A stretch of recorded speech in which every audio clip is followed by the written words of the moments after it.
Hello everyone, প্রত্যেককে স্বাগত জানাই বুকশেলফ কোচিং এ। আর আমি তোমাদের সঙ্গে আছি চয়ন স্যার। আজকে আমরা শিখে নেব কিভাবে সাবজেক্ট, ভার্ব এবং অবজেক্ট খুঁজে বার করতে হয়। তাহলে চলো দেরি না করে শুরু করা যাক আজকের ক্লাসটা। তো এখন একটা বিষয় আছে, সাবজেক্ট, ভার্ব এবং অবজেক্টকে কেন আমাদেরকে পৃথক পৃথক ভাবে শিখতে হবে। ব্যাপারটা এইটাই যে যদি আমরা সাবজেক্ট, ভার্ব এবং অবজেক্টকে পৃথক ভাবে চিনতে না শিখি তাহলে কিন্তু আমরা টেন্স লিখতে গিয়ে ভুল করব বা ভয়েস চেঞ্জ করার সময় ভুল করব, এবং এছাড়া অনেক গ্রামারের ক্ষেত্র রয়েছে যেখানে সাবজেক্ট, ভার্ব এবং অবজেক্টকে আলাদাভাবে শেখার কিন্তু বিশেষ প্রয়োজন রয়েছে। তো সেই জন্য আজকের ক্লাসটা কিন্তু খুব ইম্পর্টেন্ট, শর্ট ভিডিও, কিন্তু ভালোভাবে বুঝে নেওয়ার কিন্তু খুব দরকার রয়েছে। তো আমি তোমাদেরকে এখন এমন একটা সহজ ট্রিকের কথা বলবো যে ট্রিকটা একবার বুঝে নিলে তোমরা কিন্তু সাবজেক্ট, ভার্ব এবং অবজেক্ট সহজেই চিনতে শিখবে। তো সাবজেক্ট, ভার্ব এবং অবজেক্ট খুঁজতে গেলে আমাদের ওই বাক্য থেকে সর্বপ্রথমে ভার্ব বা ক্রিয়াকে খুঁজতে হবে। আর ভার্ব বা ক্রিয়াকে খোঁজা সব থেকে সহজ, কারণ ক্রিয়া মানে কি, যেখানে কোনো কাজ করা বোঝায়। আমি একটা সেন্টেন্স লিখছি, হি ইটস রাইস। তো ভার্ব তাকেই বলে যে শব্দ দ্বারা কোন কাজ করা বোঝায়। এখানে লেখা রয়েছে হি ইটস রাইস, যার অর্থ হচ্ছে সে ভাত খায়। তাহলে সে ভাত খায় এই বাক্যের মধ্যে কাজ করা বোঝাচ্ছে কোনটা? অবশ্যই এই বাক্যে কিন্তু কাজ করা বোঝাচ্ছে ইট বা খাওয়া। তাহলে আমি আরেকটা বাক্য বললাম, শি ওয়াক্স ইন রেন, সে বৃষ্টির মধ্যে হাঁটে। তো এইখানে কাজ করা বোঝাচ্ছে কোনটা? দেখো, হাঁটা। হাঁটা একটা কাজ, ওয়াক্স, এটাই হচ্ছে এই বাক্যের ভার্ব। তাহলে আমরা ভার্ব সম্পর্কে কি জানলাম? যে শব্দ দ্বারা কোনো কাজ করা বোঝায় সেটাই হচ্ছে ভার্ব। যখন আমি বাক্যের মধ্যে থেকে ভার্ব খুঁজে পেলাম, সেই ভার্বকে আমাকে প্রশ্ন করতে হবে কে, কার বা কারা দিয়ে। এই কে বা কার বা কারা দিয়ে যদি প্রশ্ন করি, এর উত্তরে আমরা যাকে পাবো সে হচ্ছে সাবজেক্ট। তাহলে এই বাক্যে দেখো, হি ইটস রাইস, সে ভাত খায়। কে ভাত খায় এটা দিয়ে প্রশ্ন করো, উত্তরে কিন্তু পাচ্ছি সে ভাত খায়। তাহলে আমরা দেখছি হি এইটা কিন্তু এই বাক্যের সাবজেক্ট, আর ইটসটা হলো কি, আমরা আগেই জানি সেটা হচ্ছে ভার্ব। এইবারে ভার্বকে যদি আমরা কি বা কাকে দিয়ে প্রশ্ন করি তাহলে উত্তরে যাকে পাবো সে হচ্ছে অবজেক্ট বা কর্ম। তাহলে এই বাক্যটা দেখো, হি ইটস রাইস, সে ভাত খায়। খায়, কি খায় এইটা দিয়ে প্রশ্ন করো, উত্তরে কিন্তু আসছে রাইস খায় বা ভাত খায়। তাহলে কি দিয়ে উত্তর পেয়েছি? তাহলে এটা কিন্তু হচ্ছে অবজেক্ট। ঠিক তেমনি এবার এই বাক্যটা দেখো, শি ওয়াক্স ইন রেন, হাঁটে। প্রশ্ন করো কে হাঁটে, উত্তরে দেখো পাচ্ছি শি বা সে হাঁটে। তাহলে এটা হচ্ছে কি সাবজেক্ট। আচ্ছা, ওয়াক্স কাজ করা বোঝাচ্ছে, তাহলে এটা হচ্ছে ভার্ব। ইন রেন, এটাকে অবজেক্ট যদি খুঁজতে হয় তাহলে আমি প্রশ্ন করব কি এবং কাকে দিয়ে। দেখো, হাঁটে, প্রশ্ন করো কি হাঁটে, উত্তর আছে? উত্তর কিন্তু নেই। প্রশ্ন করো কাকে হাঁটে, উত্তর আছে? নেই। কিন্তু কখন হাঁটে বা কোথায় হাঁটে? ইন রেন, বৃষ্টির সময় বা বৃষ্টির মধ্যে। তাহলে ইন রেন, এটা তো আমি কি বা কাকে দিয়ে প্রশ্ন করে উত্তরটা পাইনি।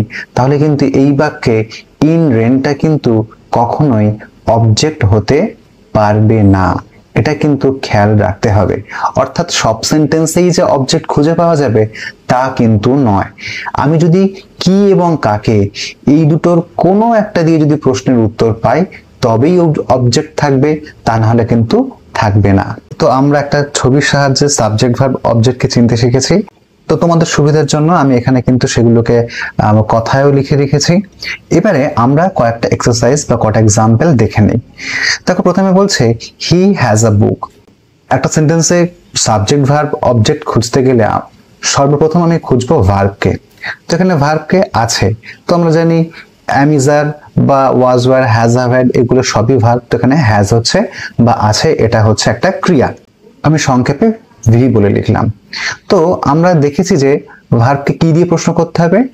কে অথবা কার অথবা কারা। তাহলে প্রশ্ন করো কার আছে, উত্তরে কি পাবো? তার আছে, অর্থাৎ হি, এটা কিন্তু এখানে হচ্ছে সাবজেক্ট। আচ্ছা, এবারে প্রশ্ন করো কি আছে, আমি কিন্তু উত্তর পাচ্ছি একটা বই আছে। অর্থাৎ ভার্বকে কি দিয়ে প্রশ্ন করলে উত্তরে কি পাই? আমরা অবজেক্ট পাই। তাহলে এটা কিন্তু তোমরা অনেকে বলবে এটা হচ্ছে অবজেক্ট, কিন্তু মনে রাখতে হবে এটা কিন্তু কোনো মতেই অবজেক্ট নয়। কেন অবজেক্ট নয়? তোমরা সহজ একটা কথা জেনে রেখে দাও, বি ভার্ব এবং হ্যাভ ভার্বের কিন্তু অবজেক্ট হয় না। Riya is a doctor, Riya is a doctor. তাহলে ইজ মানে হয়, ইজ অ্যামিজার, এটাও একটা ক্রিয়া। কে হয়, কে দিয়ে প্রশ্ন করো, উত্তরে কি পাচ্ছি? রিয়া হয়। তাহলে রিয়াটা কি? রিয়া হচ্ছে সাবজেক্ট, ইজটা হচ্ছে কি? ভার্ব। এবারে রিয়া কি, হয়তো বলবে যে কি দিয়ে প্রশ্ন করলে যে উত্তর পাওয়া যায় সেটাই হচ্ছে অবজেক্ট, অর্থাৎ এ ডক্টর, এটা হচ্ছে অবজেক্ট। কিন্তু ওই যে আমি বললাম বি ভার্ব এবং হ্যাভ ভার্বে কিন্তু কোনো অবজেক্ট থাকে না। তাহলে আমরা যখনই বি ভার্ব এবং হ্যাভ ভার্ব পাবো সেখানে কি দিয়ে প্রশ্ন করে যে উত্তর পাবো সেটা কিন্তু অবজেক্ট নয়। অর্থাৎ এই বাক্যে এ বুক এবং এ ডক্টর এটা কিন্তু অবজেক্ট নয়। চলো পরেরটা দেখো, বলছে উই আর প্লেইং ক্রিকেট, আমরা ক্রিকেট খেলছি। তো এখানে আর প্লেইং, খেলছি। এখন প্রশ্ন করো কারা খেলছে? দেখো এই যে লেখা রয়েছে সাবজেক্ট খুঁজতে গেলে ভার্বকে কে, কার বা কারা দিয়ে প্রশ্ন করো। তাহলে কারা খেলছে, উত্তরে কি পাচ্ছি? উই বা আমরা খেলছি। তাহলে এই বাক্যে উইটা কি? সাবজেক্ট। আর প্লেইং এটা কি? এটা হচ্ছে ভার্ব। আর প্রশ্ন করো কি খেলছে বা কি খেলছি, উত্তর কিন্তু কি পাচ্ছি? ক্রিকেট খেলছি, এটা কিন্তু অবজেক্ট। তবে তোমরা যেন ভেবো না যে এইখানে আর আছে মানে এটাও বি ভার্ব। দেখো এইখানে অ্যামিজার, শুধুমাত্র এখানে কেবল একটাই ভার্ব রয়েছে, অন্য কোনো ভার্ব নেই, তাই কিন্তু এটা বি ভার্ব। কিন্তু এইখানে দেখো উই আর প্লেইং, এখানে আরও রয়েছে, আবার ওর সঙ্গে প্লে এই ভার্বটাও রয়েছে, অর্থাৎ এটা কিন্তু বি ভার্ব নয়, এটা কন্টিনিউয়াস টেন্স। কন্টিনিউয়াস টেন্স এবং বি ভার্ব সম্পূর্ণ আলাদা। আচ্ছা চলো পরের বাক্য দেখি কি বলছে। Raju has seen a movie. তাহলে এখানে ভার্ব কোনটা? হ্যাজ সিন, এইটা হচ্ছে ভার্ব। এখন আমি লিখে নিলাম ভার্ব। কে দেখেছে, উত্তরে কি পাচ্ছি? রাজু দেখেছে। তাহলে এটা হচ্ছে কি? সাবজেক্ট। এইবারে কি দেখেছে, এটা দিয়ে প্রশ্ন করো। এ মুভি, একটা মুভি দেখেছে, তাহলে এটা কিন্তু হচ্ছে অবজেক্ট। ক্লিয়ার? এইবার দেখো এখানেও হ্যাজ রয়েছে, কিন্তু আমি বলেছি এই বুকটা অবজেক্ট নয়। এখানেও হ্যাজ রয়েছে, কিন্তু এখানে এই মুভিটা অবজেক্ট। কেন? দেখো এখানে হ্যাজ এর পরে অন্য কোনো ভার্ব নেই, কিন্তু এখানে দেখো হ্যাজ এর পরে সি ভার্বের থার্ড ফর্ম সিনটাকে লেখা রয়েছে, অর্থাৎ এটা তখন আর হ্যাভ ভার্ব থাকলো না, এটা কিন্তু হয়ে গেল প্রেজেন্ট পারফেক্ট টেন্স। তাই কিন্তু এই বাক্যের অর্থাৎ 3 দাগে সাবজেক্ট ভার্ব অবজেক্ট তিনটেই রয়েছে, কিন্তু এক দাগে শুধু হ্যাজ কথাটা একা একাই লেখা রয়েছে, ওর পরে অন্য কোনো ভার্ব লেখা নেই, তাই কিন্তু এই বাক্যে কোনো অবজেক্ট হয়নি। চলো 4 দাগের টেবিল আমরা দেখে নেই কি বলছে। The teacher teaches us English. আর আমরা বলেছি যে কোনো সেন্টেন্সের ভার্বটাকে আমাদেরকে আগে খুঁজতে হবে। তো টিচেস তার মানে কি? শিক্ষা দেওয়া। এখন প্রশ্ন করো কে শিক্ষা দেন, উত্তরে কি পাচ্ছি? দ্য টিচার শিক্ষা দেন। তাহলে এইটা কি? দ্য টিচার কথাটা হচ্ছে সাবজেক্ট, টিচেস এই কথাটা কি? এটা হচ্ছে ভার্ব। আর প্রশ্ন করতে হবে অবজেক্ট পেতে গেলে কি কি দিয়ে, কি বা কাকে দিয়ে প্রশ্ন করো। তাহলে প্রশ্ন করো শেখান, কি শেখান? ইংরেজি শেখান। তাহলে এটা কি? এটা একটা অবজেক্ট। কাকে শেখান? দেখো আমি কিন্তু কাকে দিয়ে প্রশ্ন উত্তরে কি পাচ্ছি? আমাদেরকে শেখান। তাহলে আস এটাও কিন্তু একটা অবজেক্ট। তাহলে আমরা কিন্তু দেখলাম 4 দাগে দুখানা অবজেক্ট রয়েছে। যদিও এই 2 প্রকারের অবজেক্ট 2 ধরনের, এদের পৃথক নাম রয়েছে। আমি সংক্ষেপে বলে দিই। যেটা বস্তুবাচক অবজেক্ট, অর্থাৎ ইংলিশ, এটা তো প্রাণ নেই, এটাকে বলা হয় ডাইরেক্ট অবজেক্ট, অর্থাৎ বস্তুবাচক অবজেক্ট। আর আস এটা হচ্ছে ইনডাইরেক্ট অবজেক্ট, প্রাণীবাচক অবজেক্ট। তো আশা করি তোমরা আজকের ক্লাসটা খুব ভালোভাবেই বুঝতে পেরেছো। যারা আজকের ক্লাসটা মন দিয়ে করেছো তাদের জন্য আমি একটা কোশ্চেন রেখেছি স্ক্রিনে, আর তোমাদেরকে কমেন্টে বলতে হবে প্রিয়া গেভ মি আ পেন।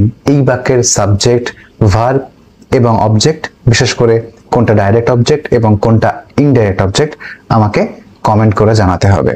তো আজকের ক্লাসটা এই পর্যন্ত। তোমাদের সঙ্গে দেখা হচ্ছে পরের কোনো ক্লাসে নতুন কোনো টপিক নিয়ে। ততক্ষণের জন্য প্রত্যেকে ভালো থাকো। আর হ্যাঁ, যারা এখন আমাদের চ্যানেলটাকে সাবস্ক্রাইব করোনি অবশ্যই সাবস্ক্রাইব করে নাও এবং লাইক শেয়ার করো। Thank you everyone. দেখা হচ্ছে পরের ভিডিওতে।